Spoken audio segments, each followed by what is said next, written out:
तो आज जो एक बहुत सुंदर टॉपिक जो रखा है और ख़ास हम सभी का बहुत-बहुत विशेष भाग्य है कि हमारे बीच में इस विषय पर प्रकाश डालने के लिए आए हैं ख़ास रमा दीदी श्री फोर्ट से। तो मैं ओम शांति। तो आप सब आज यहाँ एकत्रित हुए हैं। दो कार्यक्रम है। एक तो हम सब इस विषय पर थोड़ा सा अ, प्रकाश डालेंगे और बाद में जैसे बताया कि जो हमारे मुख्य अतिथि हैं उनका सम्मान भी होगा। तो रिस्पॉन्सिबल तो हम सभी हैं। आप सबके पास भी बहुत सारी रिस्पॉन्सिबिलिटीज मैनेज करने का अनुभव है।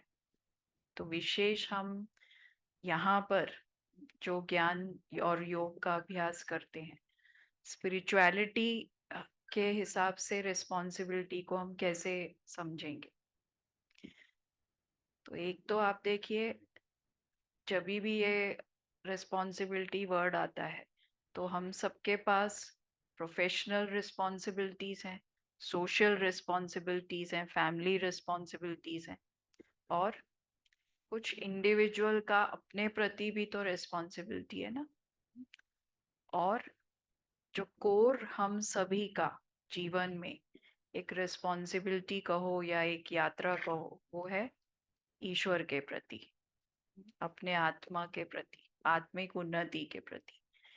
अब उसको हम रिस्पॉन्सिबिलिटी मानते हैं या नहीं, ये तो हम सब अपने अंदर खुद ही समझ सकते हैं। हाँ। तो जिम्मेवारियां आप देखिए इंसान को बहुत कुछ सिखाती हैं। जब जिम्मेवारी सर पर आती है तब बहुत सारे स्किल्स या वैल्यूज हमारे ऑटोमेटिक डेवलप होते हैं। ये ठीक बात है ना। जब आप बच्चे थे या यंग थे, हाँ, या हम सब उस एज से गुजरे हैं, तो हमारे जो बड़े बुजुर्ग थे हमें क्या बोलते थे?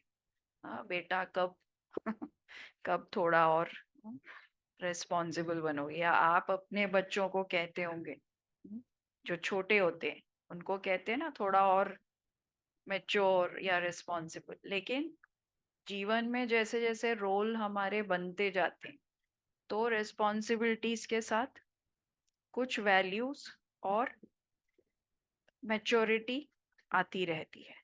तो एक तो उस तरह के रिस्पॉन्सिबिलिटी और उसके साथ टाइम मैनेजमेंट और एक आर्ट ऑफ बैलेंसिंग हम सब सीखते जाते हैं। लेकिन मुख्य बात जो हमें यहाँ पर अ, समझनी है वो है कि जब हम एक लाइफ को रियली अगर बैलेंस्ड वे से जीना चाहते हैं तो वो एक कोर हमारा जो रिस्पॉन्सिबिलिटी या बैलेंस कहो, वो है स्व और सेवा के प्रति, कर्म और योग का बैलेंस, या क्या कहेंगे, साधन और साधना का बैलेंस, मटेरियल लाइफ और स्पिरिचुअल लाइफ का बैलेंस, या दूसरे शब्दों में डूइंग और बीइंग का बैलेंस। हम सब ह्यूमन बीइंग्स हैं, लेकिन सारा दिन हमारा जो निकल जाता है सुबह से लेके रात तक, उठते ही हमें क्या याद आता है कि ये काम करना है, ये काम करना है, आज ये हमारा जो टाइम टेबल है ये करना है। तो रिस्पॉन्सिबल तो हम सब हैं, लेकिन वो सिर्फ डूइंग लेवल पे चल रहा है अभी तक। जो भी हमारी जीवन यात्रा है उसमें अलग अलग, हाँ, जैसे जैसे रिलेशनशिप्स या रोल्स आपके बनते गए हैं तो आप उन जिम्मेवारियों को निभाते जा रहे, करते जा रहे।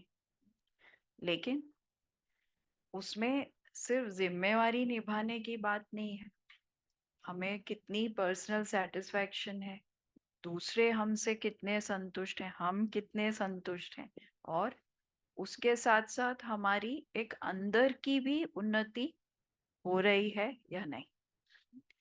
तो उसके लिए हम जब ये आध्यात्मिक ज्ञान और योग समझते हैं तो सबसे पहले हमें ये परिचय मिलता है कि हम कौन है। तो यहाँ ब्रीफली हमें, क्योंकि टाइम बहुत कम है, तो हमको ये समझाया जाता है कि आप जो भी रोल प्ले करें वो एक रोल है, लेकिन वास्तव में आपकी जो असली पहचान है वो क्या है? आप एक सोल है, बीइंग है। ह्यूमन बीइंग का दो शब्द है ना, ह्यूमन और बीइंग। ह्यूमन पार्ट हमारा ये जो हड्डी मांस का पुतला है, शरीर, और उसका नाम है, उसका एक परिचय है, आइडेंटिटी है। जैसे हम सब अपना परिचय कैसे देते हैं? Name, age, gender, nationality, profession, designation, so many things. लेकिन वो हमारा रोल है, जैसे अभी बोला sister Rama, that is a role. लेकिन जो बीइंग है वो क्या है? जो सारा दिन सोच रही है, समझ रही है, रिस्पॉन्ड कर रही है, या रिएक्ट कर रही है, या महसूस कर रही है। कई तरह के भावनाएं उसके अंदर उमड़ रहे हैं। कई तरह की इच्छाएं हैं, या बातें हैं, या द्वंद है, जो भी है, वो कहाँ हो रहा है? उस बीइंग में ही है ना। जब भी हम किसी व्यक्ति की बात करेंगे, वो ऐसे हैं, अच्छी, या जो भी बातें, तो वो उस बीइंग यानी उस आत्मा की बात हो रही। तो अगर हम वो बीइंग है, तो सबसे बड़ी रिस्पॉन्सिबिलिटी तो हमारी किसके प्रति होनी चाहिए? अपने प्रति। क्योंकि क्या होता है, सिर्फ कर्म कर्म करते जाते हैं, कर्म में योग सम्मिलित नहीं है, तो क्या होता है? या तो इंसान स्ट्रेस में रहता है, हमेशा एक खालीपन रहता है, हमेशा एक दौड़ रहती है। हाँ, अभी ये भी करना है, ये भी करना है, और एक रेस में ही जिंदगी निकल जाती है। एक दिन ये शरीर को क्या दे देगा? Without notice, without notice life पूरी हो जाती है ना? नहीं? तो कितनी सारी बातें जो हम सोचते हैं कि हमें ये भी करना चाहिए, ये भी करना चाहिए, वो कई बार पूरी नहीं करते। तो इसीलिए थोड़ा एक पॉज लेना जरूरी होता है। कर्म का अभाव तो कभी होगा ही नहीं, जिम्मेवारियों का अभाव या कमी तो कभी होगी ही नहीं। जितने भी आप जिम्मेवारियां पूरी करते जाएंगे और आती जाएंगी, हाँ, तो डूइंग लेवल पे तो हम हमेशा ही बिजी रहेंगे। लेकिन जैसे बताया ना, पहले समाज को चार, उसमें जो ट्रेडिशनल हिंदू सिस्टम में चार वो आश्रम होते थे ना, ब्रह्मचर्य, गृहस्थ, वानप्रस्थ और, हाँ, तो वो किस लिए बनाया था? कि आप सब तरह के रिस्पॉन्सिबिलिटीज को फुलफिल करो, उसके लिए इतना समय आपके पास। पर आजकल वो सब स्ट्रक्चर नहीं रहा है। कितना भी एज हो जाए तो भी इंसान एक तरह के रोल में इतना बिजी हो चुका है, या जो भी मटेरियल वर्ल्ड के डिमांड्स हैं, या जो भी हमारा कारोबार है, संबंध है, उसमें इतने एंटेंगल हो चुके हैं कि कभी भी वो टाइम अपने को नहीं दे पाते। तो इसके लिए टाइम भी चाहिए, लेकिन आप लोग कहेंगे टाइम ही तो नहीं है ना सिस्टर, यही बोलते हैं, टाइम ही नहीं है, तो कहाँ से टाइम निकाले? टाइम क्या होता है? को टाइम कैसे निकलता है? जब एक विजन आप अपने लिए, हाँ, फोकस विजन बनाते हैं कि मेरे जीवन की ये प्रायोरिटीज हैं, ये मेरा लक्ष्य है। तो विजन जब क्लियर होता है कि ये जो जीवन यात्रा है, इसमें हम दो जर्नी में, कार्मिक और स्पिरिचुअल, कार्मिक जर्नी तो हमारी चल रही है, उसमें भी एक्चुअली हमारा एम क्या होना चाहिए? कि हर रोल और रिस्पॉन्सिबिलिटी निभाते हुए we should become a better person.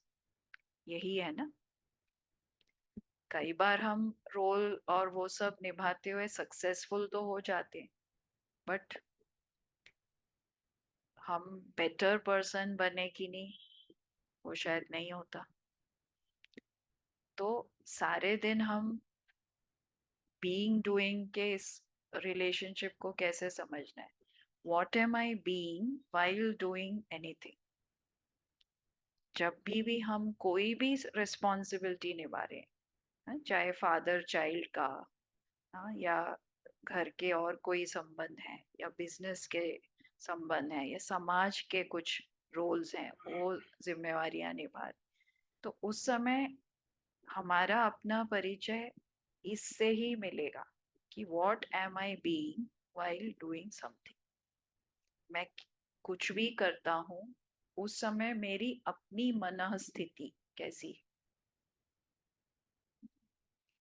Most of अस, हम लोग क्या, आप देखिए, हम सबको अपने फैमिली से प्यार है, हम सबको अपने जो भी काम हम करते हैं शायद उससे प्यार है तभी कर रहे हैं, कई बार मजबूरी से भी करते हैं, लेकिन जो भी हम कर रहे हैं उस करते हुए हम ज्यादातर शांति, खुशी, हल्कापन, ग्रैटिट्यूड, प्रेम, शुभ भावना, ये सब स्टेट ऑफ बीइंग में रहते हैं, या कुछ और? ये सब रहता है? नहीं रहता है ना।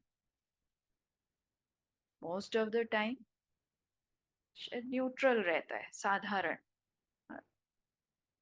कभी कभी तनाव, ऐसे ही कहेंगे ना, नेगेटिव नहीं होगा, कभी कभी नेगेटिव भी आ जाता है, कोई परिस्थिति आती है तो, बट ज्यादातर कैसा रहता है? साधारण या थोड़ा सा तनाव। तनाव क्या होता है? वर्क प्रेशर कहो या जो भी है, उन उस रोल या रिस्पॉन्सिबिलिटी को लेके कुछ बातें हमें अच्छी लगती हैं, कुछ नहीं लगती हैं, तो हमारे भावनाओं में क्या हो जाता है? थोड़ा नेगेटिव मिक्स हो जाता है, तो स्ट्रेस, एंजाइटी भी हो जाती है, एंगर या इरिटेशन। एंगर नहीं, चलो थोड़ा इरिटेशन, इम्पेशंस, और डिफरेंस ऑफ ओपिनियन तो रहता ही है, तब थोड़ा अलग अलग मिक्स्ड फीलिंग्स। तो हर समय शांति, खुशी, संतुष्टता, शुभ भावना, प्योर फीलिंग्स, ये क्यों जरूरी है? क्योंकि यही हमारे स्पिरिचुअल लाइफ का या स्पिरिचुअल हेल्थ का सबसे बड़ा पैरामीटर है, सबसे बड़ा अचीवमेंट ही ये है हमारे लाइफ का। अगर सब कुछ करके हम सुखी नहीं है या खुश नहीं, हम हमारे अंदर और तरह के जो, जैसे बोला, स्ट्रेस या कई तरह के प्रेशर्स या फियर, या कोई भी तनाव, या ईगो या किसी तरह का कॉन्फ्लिक्ट आ जाता है, तो वो हमारा अचीवमेंट नहीं कहेंगे ना। तो डूइंग बीइंग का बैलेंस ही हर रेस्पॉन्सिबिलिटी को मैनेज करने में सबसे बड़ा एक कॉम्पस है ये, हाँ, जिसको हमें सेट करना होता है। क्योंकि रेस्पॉन्सिबिलिटीज में आप देखिए, समय अनुसार संबंध भी जैसे जैसे मैच्योर होते हैं, या वर्क में भी बहुत सारे बदलाव आते हैं, दुनिया में जो बातें आती हैं उसके हिसाब से, तो हमें उसके साथ अलाइन होना पड़ता है। पहले जैसे हम सोचते थे वैसा अभी नहीं होता। हर संबंध की जो मर्यादा है, हर संबंध में जो, क्या बोलते हैं, एक बाउंड्री लाइन होती है, अधिकार होते हैं, हक होते हैं, वो सब शिफ्ट होते रहते हैं, होता है ना। तो वो तो बाहर का एक हमारा रोल का, जो बाहर का लाइफ है वो है, जिसमें बहुत सारी बातें शायद हमारे कंट्रोल में नहीं है।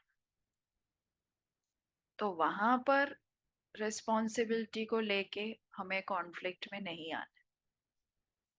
वहां पर हमें फ्लेक्सिबल रहना है, वहां पर हमें एक्सेप्ट करना है, जो भी चेंजेस नेचुरली आ रहे हैं वो एक्सेप्ट करना है। और जैसे जैसे टाइम बदलता है, हम जैसे अडेप्ट करते हैं उतना ही हम लाइट रहें। कई बार हमें जिम्मेवारियों से भी अटैचमेंट होती है, ये मेरा काम है ना, अब मेरे से पूछना है, मैं नहीं करूंगा, करूंगी तो कौन करेगा। No, मैंने इतने साल ये किया है। हाँ, अब तो ये सब होता है। पर वहीं पर हमें ये समझना है कि लाइफ इज अ जर्नी, रोज हम एक ही पॉइंट पे नहीं खड़े हो सकते, तो टाइम के अनुसार अडेप्ट और चेंज होना है। तो बाहर की जो रियलिटीज हैं उसमें रिस्पॉन्सिबिलिटीज मैनेज करने के लिए ये फ्लेक्सिबिलिटी चाहिए। और कहीं कहीं आप देखो, दूसरा जो बैलेंस भी बताएंगे, तो बीइंग बीइंग लेवल पे हमें अपने आप को सबसे ज्यादा, जब आप ये सीख जाएंगे कि अपने आप को हम जब मैनेज करना सीखते हैं तो कोई भी सिचुएशन में अडेप्ट होना इजी होता है। अगर आप अंदर से संतुष्ट हैं, अगर आप अंदर से निर्भय हैं, भय किसका होता है? लॉस का। भय किसका होता है? फियर हमेशा कहाँ आता है? जहाँ अटैचमेंट है। अटैचमेंट कहाँ होता है? अटैचमेंट का साइन क्या होता है? एक्सपेक्टेशन, इच्छाएं। नहीं, एक होता है विजन, दूसरा होता है एक्सपेक्टेशन। तो फियर कहाँ आता है? जहां हम किसी बात में अटैच्ड हैं, वो नहीं होगा तो वी विल बी अनहैप्पी और डिस्टर्ब्ड। तो अगर फियर लेस लाइफ, निश्चिंत जीवन, आज के इस कलयुग में सबसे बड़ा पावरफुल बीइंग किसको कहेंगे? जो निश्चिंत है। नहीं, सारा स्पिरिचुअलिटी या कोई भी ज्ञान हमें क्या सिखाता है? To liberate ourselves. मुक्ति कैसे मिले? किससे मुक्ति? संसार से नहीं, लेकिन इन बातों से, चिंता से, भय से, दुख से मुक्ति।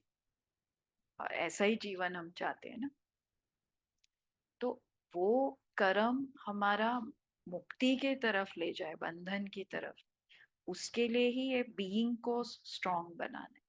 और वो स्ट्रांग कैसे बनेगा? जब आप अपने सत्य परिचय को जानेंगे और दूसरा जो सोर्स है, परमात्मा, उनके साथ संबंध जोड़ेंगे। ये दो ही रास्ते हैं। एक आपका स्वयं का ट्रू इटर्नल सेल्फ, दूसरा गॉड। ट्रू आइडेंटिटी और ट्रू बिलोंगिंगनेस। ट्रू आइडेंटिटी माना, जैसे बताया ना, रोल नहीं, मैं सोल हूँ। और सोल कैसी होती है, वो सारा विस्तार तो आपको यहाँ फिर जैसे ज्ञान आप कोर्स करेंगे तो उसमें समझाएंगे। तो ये डूइंग बीइंग के बैलेंस में, कर्म में हमेशा रिस्पॉन्सिबिलिटी में हम लाइट रहें, हर रिस्पॉन्सिबिलिटी निभा पाए, उसमें कितना इन्वॉल्व होना है, कहाँ डिटैच होना है, कहाँ पर मुझे न्यारा रहना है, कहाँ प्यारा बनना है। तो दो तरह की लाइफ हम जी सकते हैं। एक है सोल, जब अपने शरीर से, संबंधों से, प्रकृति से संबंध में आती है, हमेशा सुख के लिए ही आती है, दुख के लिए नहीं। लेकिन वो सुख दुख में कब बदलता है? एक ही कारण है, वो है डिजायर, अटैचमेंट। उसका भी जन्म कब होता है? मैं और मेरा। ये मैं और मेरा का जब सत्य ज्ञान नहीं होता, the wrong sense of I and mind, जब हम ईगोसेंट्रिक आई और माइंड के उसमें जीना शुरू करते हैं तो हमेशा ही कॉन्फ्लिक्ट रहेगा, हमेशा ही सफरिंग रहेगी। सफरिंग माना कभी गुस्सा आएगा, कभी कुछ होगा, कभी डिस्टर्ब होंगे, तो ये सब सफरिंग है ना हमारे लिए। और जब हम उस सत्य ज्ञान के आईने में उस मैं को देखते हैं, उस सत्य स्वरूप में टिककर मेरा क्या है ये समझ पाते हैं, तो आप लिबरेट हो जाते हैं, मुक्त हो जाते हैं। फिर हर चीज में आपको खुशी मिलेगी। और रियल में ये सब बातें नहीं है, रियल में हल्कापन ही लगेगा। रियल में लगेगा कि जो भी बातें हो रही हैं आ- हमारे चारों तरफ, जिसको आप मैनेज भी कर रहे हैं, ऐसे नहीं कि आप सन्यासी बन गए, कहीं दूर चले गए, मैनेज करते हुए उसमें बंधन में नहीं आ रहे, एंटेंगल नहीं हो रहे। आज के जो रिस्पॉन्सिबिलिटीज है उसमें कौन सी फीलिंग आती है? तंग हो जाते हैं, भारी हो जाते हैं, और कॉन्फ्लिक्ट रहता है, बंधन फील होता है, ऐसा ही है ना।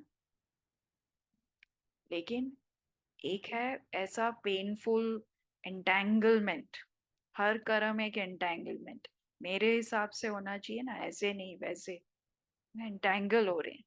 दूसरा जॉयफुल एंगेजमेंट, मतलब आप लाइफ से एंगेज कर रहे हैं, हर एंगेजमेंट में जॉय है, पॉसिबल है।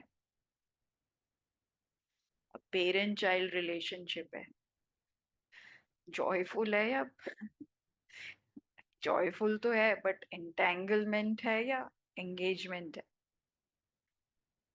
क्यों एंटेंगल होते हैं? वही वो वो जो फॉल्स इल्यूजन है मेरेपन का।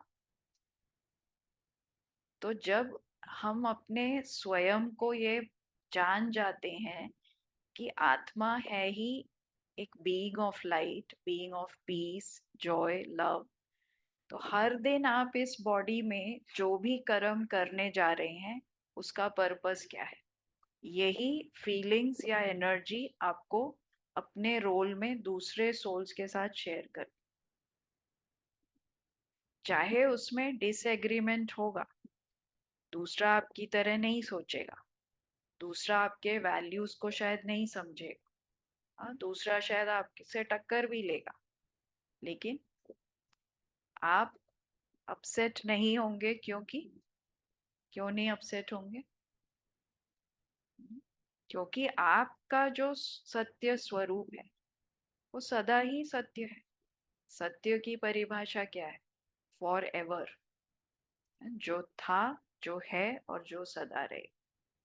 जो अभी है फिर अगले पल नहीं है, वो सत्य नहीं है ना।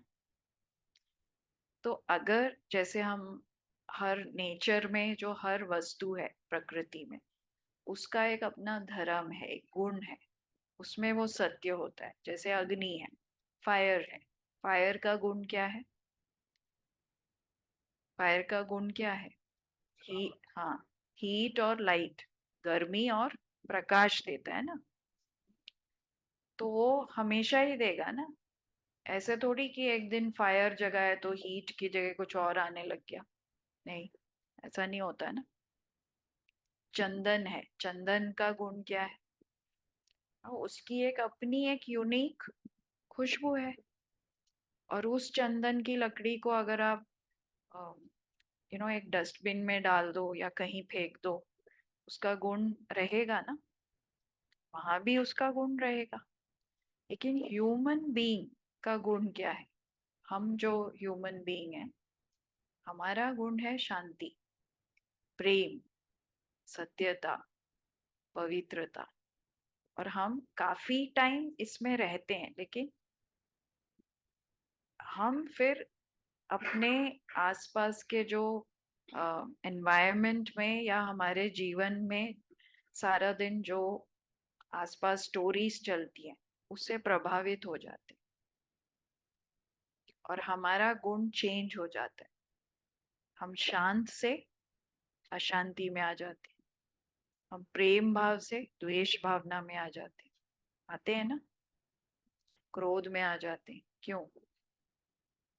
क्योंकि हम अपने ही उस सेल्फ को नहीं जानते हैं और अपने उस सेल्फ के ट्रू नेचर को नहीं जानते, और न जानने के कारण वही चीज हम संबंध में और अपने रोल में ढूंढते हैं, एक्सपेक्ट करते हैं ना कि दूसरा भी तो मुझे अंडरस्टैंड करे। रिस्पॉन्सिबिलिटीज में क्या होता है, रिस्पॉन्सिबिलिटी निभाते हुए हम ये एक्सपेक्ट करते हैं ना कि दूसरे भी हमें अप्रिशिएट करें, मैं इतना कर रही हूँ, मेरे बच्चे, मेरा फैमिली मुझे कम से कम एक्नॉलेज तो करे। चलो थैंक्स नहीं बोले पर एक्नॉलेज तो करे, होता है ना। तो आज हमने क्या किया है, अपने शांति को, खुशी को, आनंद को, प्यार को अपने में हम नहीं एक्सपीरियंस कर रहे हैं, तो हम उसको बाहर ढूंढ रहे हैं। बाहर ढूंढ रहे हैं मतलब रोल्स और रिलेशनशिप्स में वो बोरो करते हैं, और वो जो चीज हम बोरो करेंगे वो हमेशा रहेगी नहीं रहेगी। तो इसीलिए खुद को जानना और बीइंग स्टेट से फिर डूइंग में आना। आप हो ही एक हैप्पी बीइंग, सोच के देखो, खुश रहना हमारा नेचुरल नेचर है। ऐसे नहीं कि कुछ होगा अच्छा तो मैं खुश होंगी, ये अभी हमने एक रॉन्ग बिलीफ बना लिया है। खुश रहना और खुशी देना ये हमारा स्वभाव है, स्व का भाव। स्व मीन्स सेल्फ, उसका नेचुरल नेचर है। लेकिन वो खुशी कब गायब हो जाती है, जब किसी ना किसी बात से, कोई बात आपके मन में आप स्टोरी जैसे चलाने लगते हैं और वो बात पकड़ लेते हैं, और वो बात से आप इन्फ्लुएंस हो जाते हैं ना? जब सब कुछ नॉर्मल चल रहा है, ठीक है, तब आप पीसफुल रहते हैं ना। आप 24/7 शांत रह सकते, 24/7 गुस्सा कर सकते हैं? नहीं कर सकते ना। कोई ना कोई बात में अपसेट हो जाते हैं, लेकिन हर दिन हर पल आप अपसेट रह सकते हैं? किसी से कभी मिसअंडरस्टैंडिंग या थोड़ा सा ना वो डिसएग्रीमेंट हो जाता है, फिर बोलते हैं हाँ इससे मैं ना बात ही नहीं करूंगी। फिर क्या होता है, कुछ पल बाद अपने आप ही बात करने लगते, होता है ना ऐसे। क्यों? क्योंकि प्रेम भाव, शांति का भाव, सुखी रहने का भाव, ये सब आत्मा के गुण है।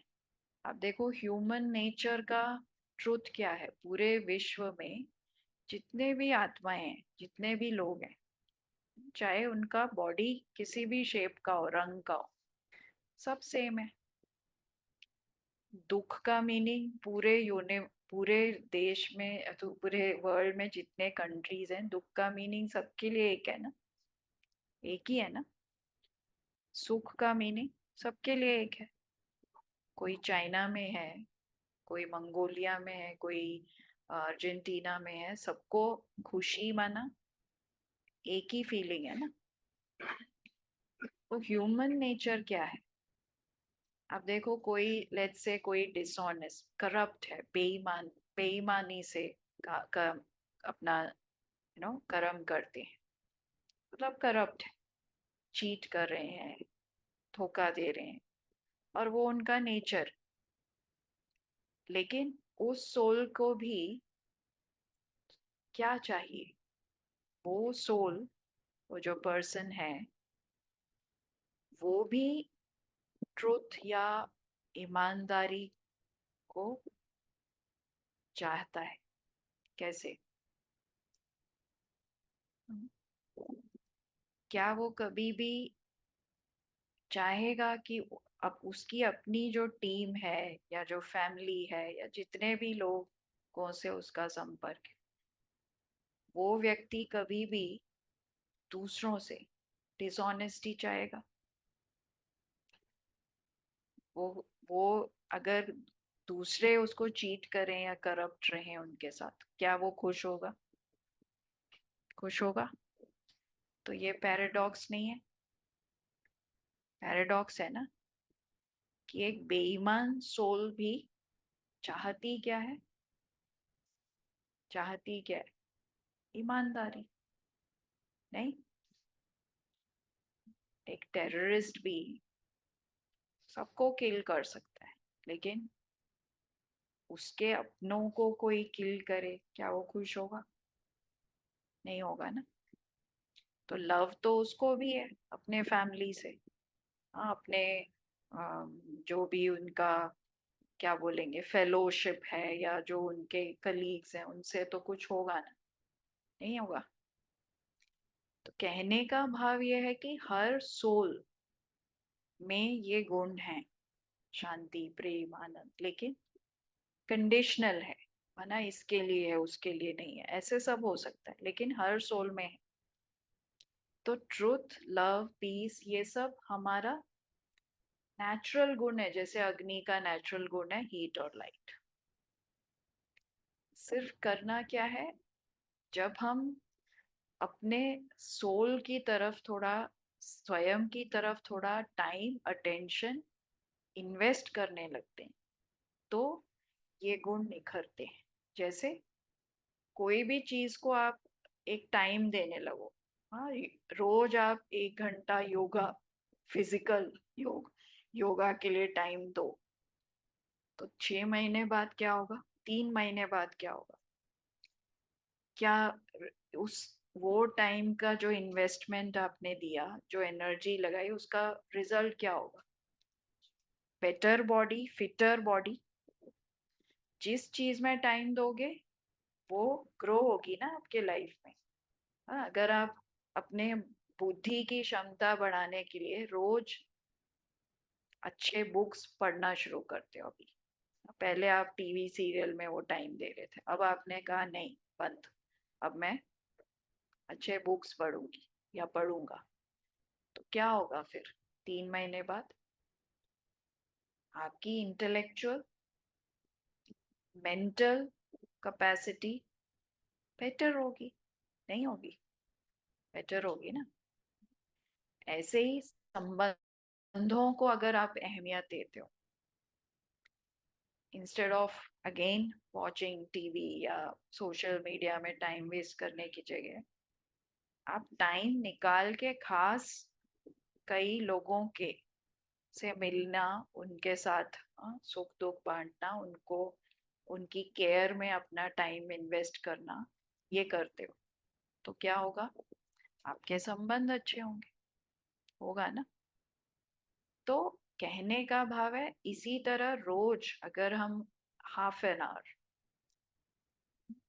15, 20, 30 या 1 घंटा स्व यानी सोल के बेटरमेंट के लिए इन्वेस्ट करें, तो क्या होगा?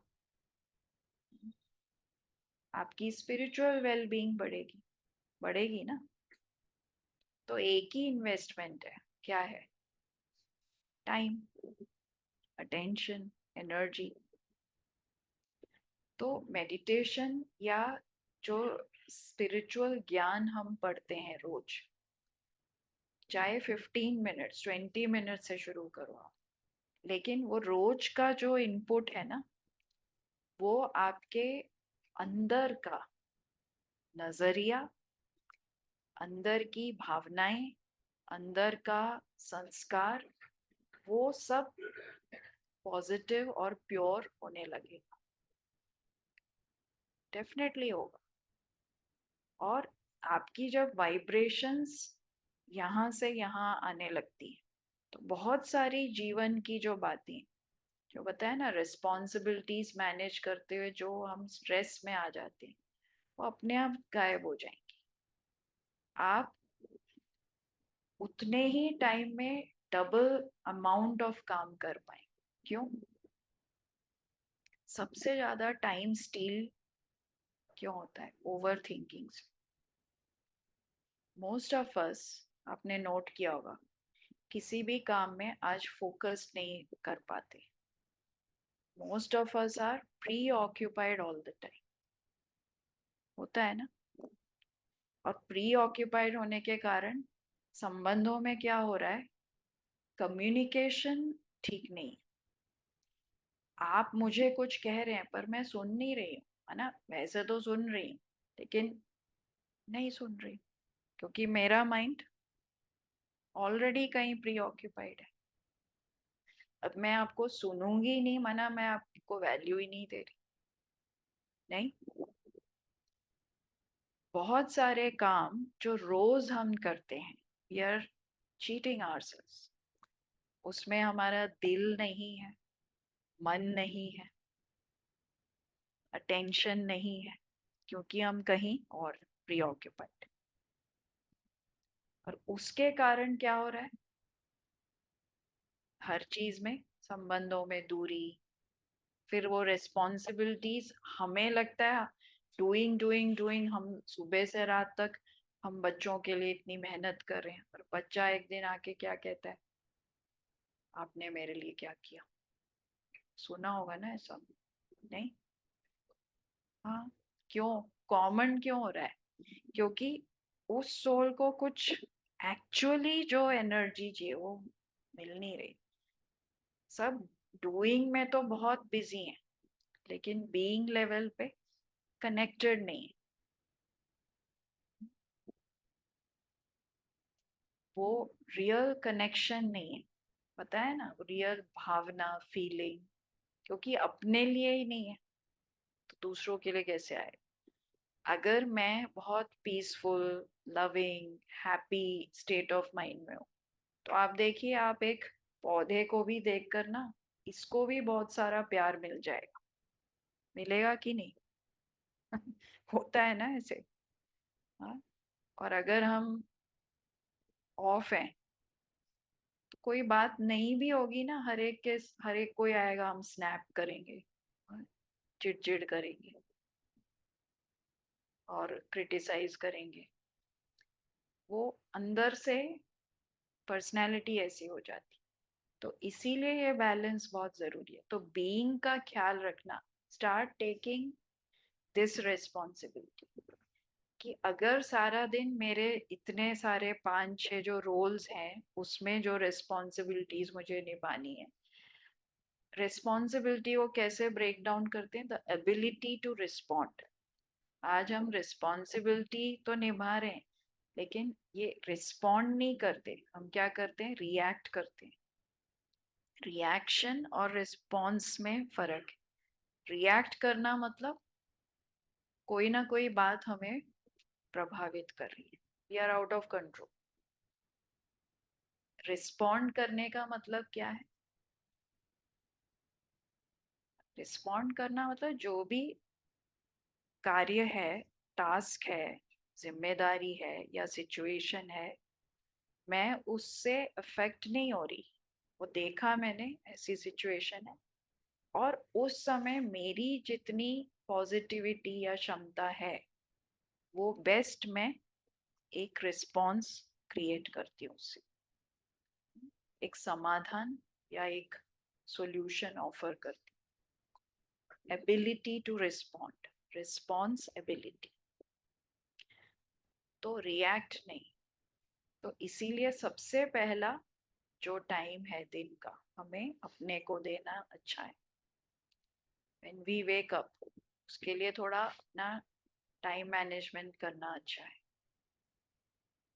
जितना आप इस सेल्फ को नर्चर करेंगे, इस पौधे को सींचेंगे, ये सभी के अंदर ये सब क्वालिटीज हैं। सिर्फ क्या है, वो बीज सूख गए, उसको सींचना है। कैसे सींचेंगे? उसके लिए ही गुड रीडिंग, सत्संग, ईश्वरीय ज्ञान, मेडिटेशन, एफर्मेशन, पॉजिटिव, ये जो टाइम होता है सोल के लिए, वो उसको आपके अंदर जो ये सब बीज हैं उन्हें उन संस्कारों को बाहर लाए। और फिर आप देखना सारा दिन सुबह से शाम तक कोई भी बात हो, चाहे नॉर्मल हो चाहे चैलेंजिंग हो या पॉजिटिव, हर चीज में आपका रिस्पॉन्स कैसा रहेगा, जैसे आपकी मन की स्थिति। और सबसे बड़ी पावर है ही क्या, सबसे बड़ी पावर यही आपकी पर्सनल पावर है कि आप बातों और लोगों से प्रभावित न होकर अपनी जो आपकी आंतरिक शक्तियां हैं उसी से आप रिस्पॉन्ड कर।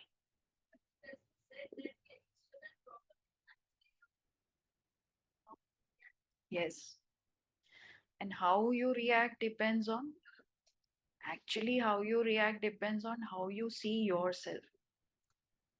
हर बात के लिए हमारा जो रिएक्शन है वो कैसे डिपेंड होता है, उसके पीछे एक ही स्टोरी होती है।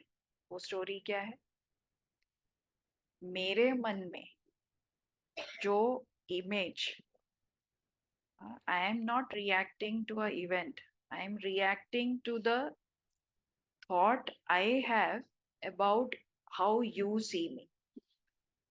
मतलब मेरा बेटा मेरा कहना नहीं मानता, मेरी वाइफ ऐसी है, या मेरे पड़ोसी ऐसे हैं, या मेरा ये ऐसा है, तो ये स्टोरी मैंने बना ली यहाँ अंदर। तो how I come to you in every हाँ task is from that story. होता है ना, वही फिल्टर से हम सब कुछ कर रहे हैं। रेस्पॉन्सिबिलिटी निभा रहे हैं तो भी उसमें थोड़ा ईगो आ जाता है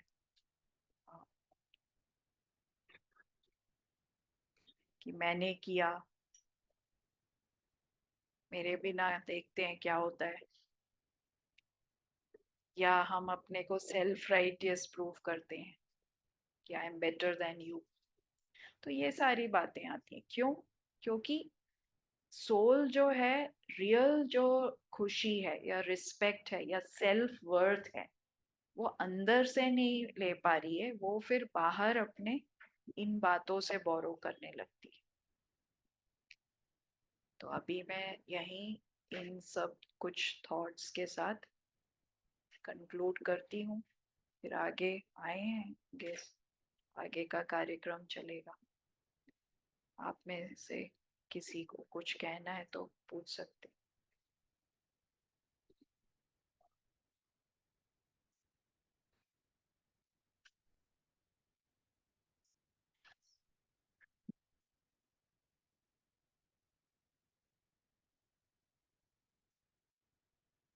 Aspirations from your own self or from others?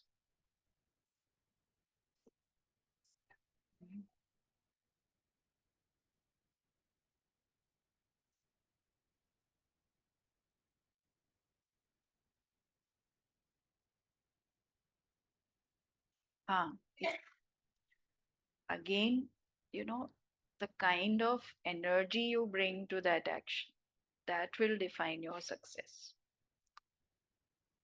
Because most of us pursue our goals from a very depleted state. There may be a desperation, there may be a lack of self esteem, there may be a competitive something, something based on ego. So, all those things will not, may give you success, but they will not fulfill you. So, again, for everything, this core balance is being and doing. Be, joy, and then do. Of course,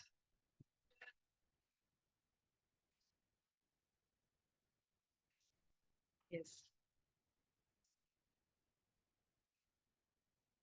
Yeah, yeah.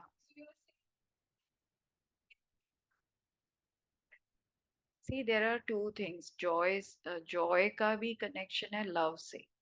Whatever you do with love brings joy. Like if you, any a kind of excellence that has been achieved in any field. आप sports में देख लो, science में देख लो, किसी भी क्षेत्र में देख लो, कोई भी तरह का एक excellence, not talking of success, excellence, excellence means जो आउटस्टैंडिंग लगता है बाकी सब लोगों से थोड़ा अलग, उसके पीछे ये लव ही है.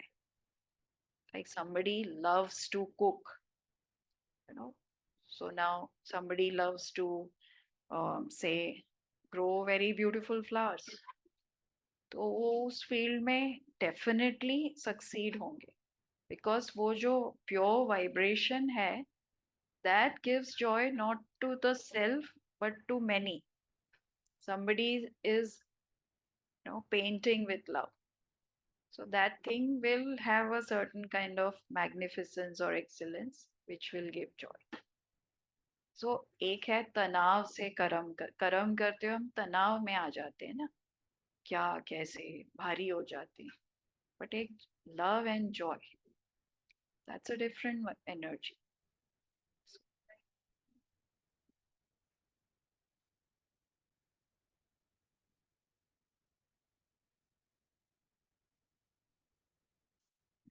तो रमा दीदी का बहुत बहुत थैंक्स. सभी एक हाथ की ताली से, जो कि साइलेंस वाली ताली है, दीदी का अभिनंदन कर रहे हैं, दीदी का थैंक्स कर रहे हैं कि अपना बहुत अमूल्य समय निकाल के आप हमारे बीच में आए और कितने अच्छे तरह से हमें इस टॉपिक के ऊपर प्रकाश डाला.